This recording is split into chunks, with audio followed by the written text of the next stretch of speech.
ഹിന്ദു യുവതികൾ കരുതിയിരിക്കുക. ഹിന്ദു യുവതികളെ ലവ് ജിഹാദിൽ വീഴ്ത്തിക്കൊണ്ടുവന്നാൽ നിങ്ങൾ വെറും കൈയോടെ പോകേണ്ട, 10 ലക്ഷം നിങ്ങളുടെ കയ്യിൽ വെച്ച് തരും.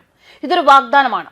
ഒഡീഷയിലെ കേന്ദ്രപാട ജില്ലയിൽ ലവ് ജിഹാദിൽ മുസ്ലിം സംഘടനകൾ 10 ലക്ഷം വീതം നൽകി എന്ന ഒരു മുസ്ലിം സ്ത്രീ ആരോപിച്ചു രംഗത്ത് വന്നിരിക്കുകയാണ്.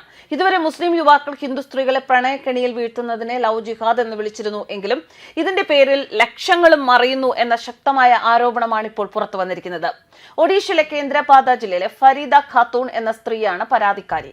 ഒരു ലവ് ജിഹാദ് വിജയിച്ചാൽ മുസ്ലിം സംഘടനകൾക്ക് 10 ലക്ഷം വരെ നൽകുന്നു. ആകെ 20 ലക്ഷം രൂപ കിട്ടി എന്നും ഫരീദ ഖാത്തൂൺ ആരോപിച്ചു. ആരോപണം ഉന്നയിക്കുക മാത്രമല്ല, ഇവരുടെ ഈ പരാതിയുടെ അടിസ്ഥാനത്തിൽ പോലീസ് അന്വേഷണം ആരംഭിച്ചിരിക്കുകയാണ്. ഇവരുടെ ഭർത്താവ് താവ് സൈജുദ്ദീൻ ഖാൻ വിവാഹിതനായിരിക്കെ അവിവാഹിതനാണെന്ന് തെറ്റിദ്ധരിപ്പിച്ച് 2 ഹിന്ദു സ്ത്രീകളെ വ്യത്യസ്ത സമയങ്ങളിൽ പ്രണയബന്ധങ്ങളിലേക്ക് ആകർഷിക്കുകയും പിന്നീട് വിവാഹം കഴിക്കുകയും ചെയ്തു എന്നതാണ് ഫരീദ ഖാത്തൂൺ ആരോപിക്കുന്നത്. ഫരീദ ഖാത്തൂൺ നൽകിയ മൊഴി പ്രകാരം 2020 അവർ ജാന്തർ ഗ്രാമത്തിൽ നിന്നുള്ള സൈജുദ്ദീൻ ഖാനെ വിവാഹം കഴിച്ചു. ഇതിൽ ഒരു കുട്ടിയുമുണ്ട്. എന്നാൽ കുട്ടി ജനിച്ച് ഏകദേശം 2 വർഷങ്ങൾക്ക് ശേഷം സൈജുദ്ദീൻ തന്നെ ഉപേക്ഷിച്ചു എന്ന് ഫരീദ ആരോപിക്കുന്നു.